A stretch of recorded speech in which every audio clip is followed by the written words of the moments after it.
morning, everyone. My name is Rachel Longway, and I am the chairperson of the Association.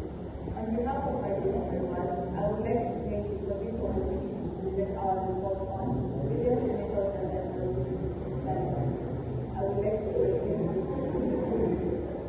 Good morning, everyone. I'm Marcus Lena, and I'm the secretary. Thank you for taking us today. Thank you for your attention, and without further ado, let us begin. I would like to invite my fellow members to say their names. My name is Omo. I am Alan Shini. I am Samuel Mena. And I would like to invite Jibuna to take us through. I'll be taking you through terms of reference. The report is commissioned by the Students Conservation on the first the instructions and rules from our brain to work inside the in academic programs and the experiences levels of observability stress and a visual interest in employee or specific the communication skills students are just investigating the national nature of these methodologies. Specifically, the scope of this investigation requires to teach, analyze the exact baseline, prevalence of the among undergraduate students, explain the specific academic, economic, and environmental stresses. During this training, evaluate the current state of institutional awareness and utilization regarding the university's customer services and present via practical and highly actionable institutional communications. The finalized thematic report was mandated for submission to the Office of the Legal Students.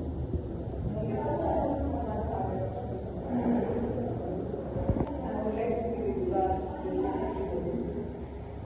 I would like to invite the second presenter. Thank you for this opportunity.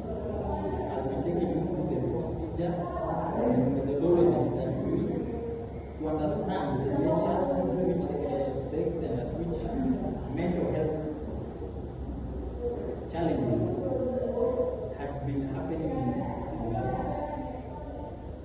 We used three methods or three procedures. The first one was administration of an digital quantitative questionnaire, where it was structured as strictly confidential and anonymous digital questioning insights. The committee scheduled and conducted 7 structured qualitative interviews with key administrative and nursing staff. This included 3 resident nursing psychologists and 2 certified student peer mentors or counselors. These sessions focused on identifying common clinical presentations among students in distress and uncovering barriers to timely psychological assistance. The interviews noted that the current counselor student ratio is very skewed, leading to overfilled days in those quick evaluation periods, and the report I'll be taking you through the findings as my counterpart stated the methods and procedures used. On the first finding, we were able to get the prevalence, duration, and physical manifestations of psychological distress. As my counterpart stated, 150 undergraduates were the ones who took part in the questionnaire. From the survey, we found out that a 68%, which is equivalent to 102 students, explicitly reported experiencing persistent and uninterrupted periods of distress. This caused severe academic burnout, paralyzing anxiety, and prolonged low mood during active semester.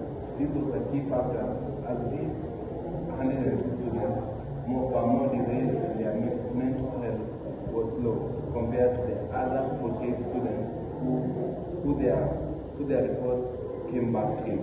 On to the second finding, the academic workload and evaluation pressures. qualitative analysis of student feedback isolated the academic framework. A substantial majority of 72% of all surveyed respondents identified the overlapping convergence of a continuous assessment test, normally known as CAS. It was a major factor as they could not cope up with the nature of them underlying each other and always overlapping each other with a limited timeline to complete all of them. This also, counseling staff validated this finding, noting their work-in clinical numbers were affected by the nature of the CAS. And also that the fact that immediately before the commencement of final end semester examination, the prevailing academic culture was described by the students as heavily performance-driven. This was a factor in causing distress among the 72% stated in the qualitative analysis that were affected by the academic work. On to the third and final finding, the socioeconomic and living environment influence.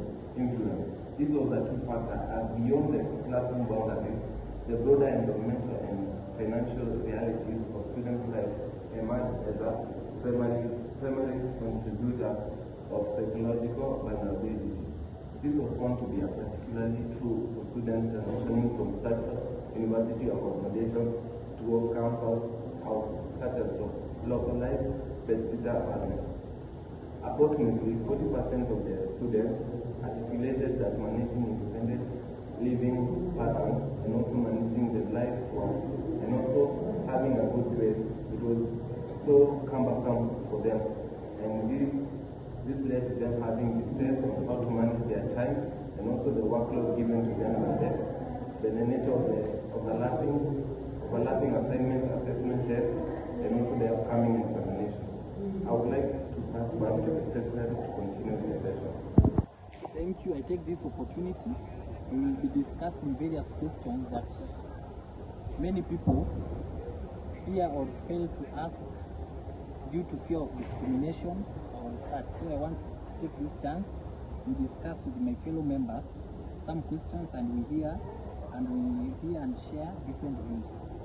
The first question is, what do you think are the biggest mental health challenges facing people today in the society?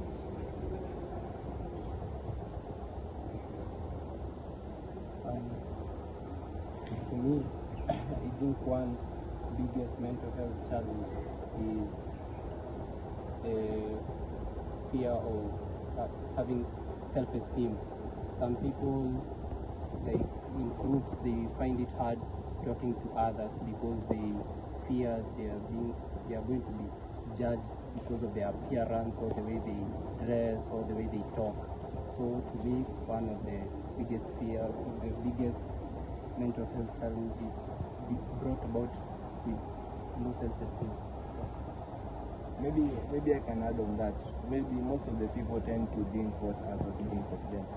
In a situation, what I can just say to people is that be yourself and avoid thinking of what other people think about you, because in the end, you'll find out that people don't even care about you. They only care about themselves. And it was also increased due to stress, academic and workplace pressure, financial difficulties, loneliness, and the influence of social media. That is nice. You have had various views, and what you can learn from that is that number one, you have to be yourself. Number two, you have to have confidence in yourself in whatever that you are doing, no matter the place that you are in, no matter the society, no matter the people who you interact with day to day. You have to have confidence in yourself, and when you have that, I believe the cases of mental health challenges will decrease significantly in the society. Thank you. I would like to welcome any other member who has a question. Okay, second question. Why do many people hesitate to seek help for mental health problems? Maybe I can start on that. Most people don't want to seek medical attention, no mental health awareness attention, because they don't see it as agenda problem. The decrease in number of people that are availing themselves is low. That's why when someone wants to approach maybe a counselor, he sees that he will be the only one. People should go out there and see that they are not alone. Many people are struggling with mental health, from all the renowned people up to the common person. Everyone is going through a lot. We have to address that as a nation and also as an institution of ZTech University. Also, I can add on that. The society, the African culture, most precisely as men, we view it as taboo. Like it is something that we should not do, like to open up on your struggles or the things that you are going through. So that is one of the challenges that is making people not to speak, because they have been told, or they have been taught since the child, that even when you go through your hardest battles, you should not speak to anyone. You should keep all those things to yourself. And the result of that is many people are finding it hard to, when they keep everything to themselves, they find themselves to a breaking point where you find somebody reaches a point that they say there's no meaning to life anymore. And that results to the high number of cases of suicide in the nation and in the society. So personally, I believe as a society or as the African culture, we should embrace speaking out. No matter you are a man or a female or you are a child, you should speak up so that you can be heard. You just look for someone who you trust, or a person who has been certified, like a therapist or like a counselor, and you go and tell your problems. Thank you. According to my view, I view that people hesitate to seek for help on mental health because they are afraid of being judged by other people. So now if you are afraid to be judged, you hesitate to seek for mental health. And from that, we can see that many people in our society avoid seeking help because of stigma, fear of judgment, lack of awareness, and the belief that mental health problems should be handled privately. Some also lack access to affordable mental health services. Okay, next question we can term as how. Should organizations invest more in mental health programs? Yes, I would say they should, because this thing is affecting their employees and also their high-end executives in their offices. These tend to decrease the productivity of any organization, from the schools up to the manufacturing companies.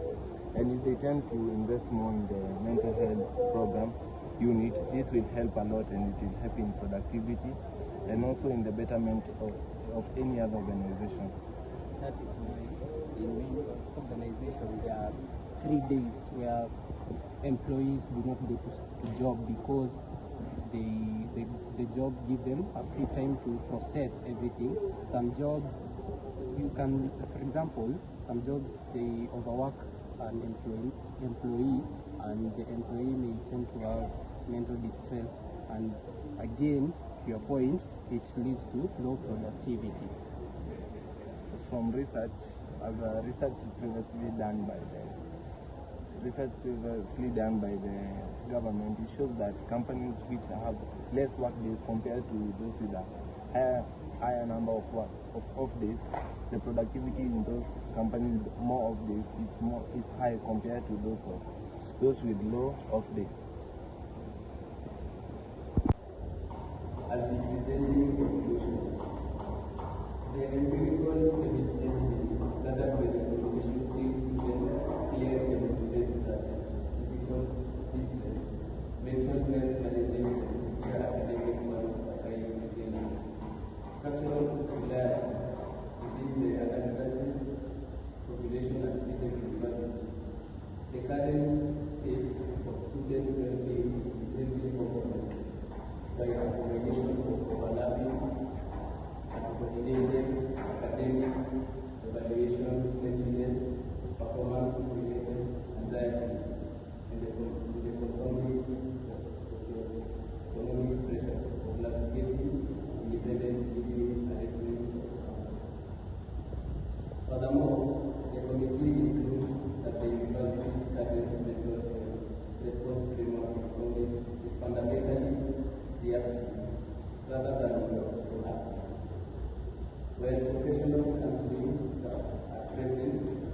extreme social scene surrounding the children, combined with a lack of additional reality in physical infrastructure and convenience.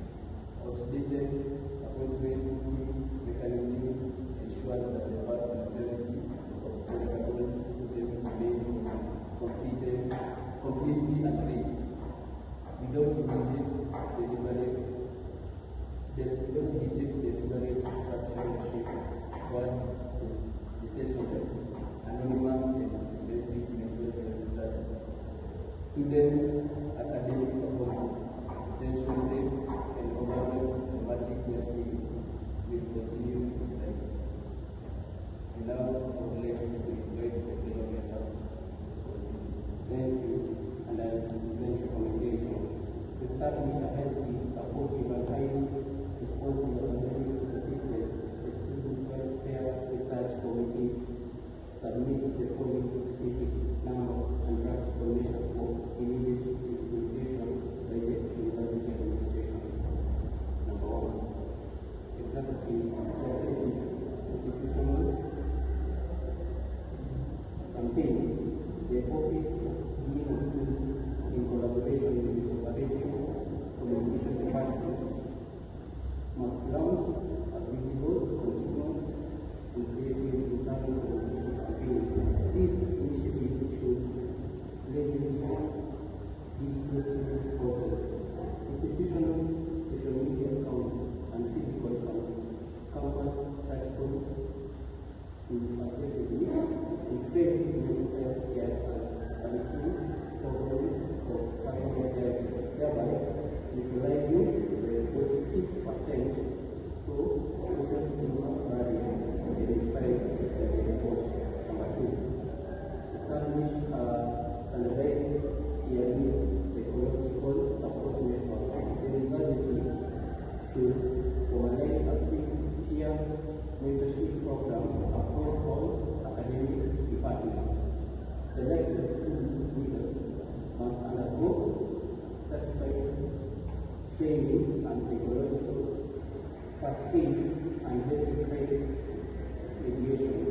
These peer mentors will serve as highly approachable and dynamic frontline capable of identifying early signs of distress in lecture halls and school accommodations, and safely guiding able peers to professional staff. Number 3. Develop and deploy secure digital anonymous counsel channels to bypass physical infrastructure barriers and visual privacy issues. The university IT department must construct a secure end-to-end encrypted anonymous counseling portal or dictated mobile portal. This digital channel will allow students to engage with qualified answers through live text-based consultation or secure booking, providing total and accessibility to 34% students currently by number 4. Mandate academic harmonization and flexible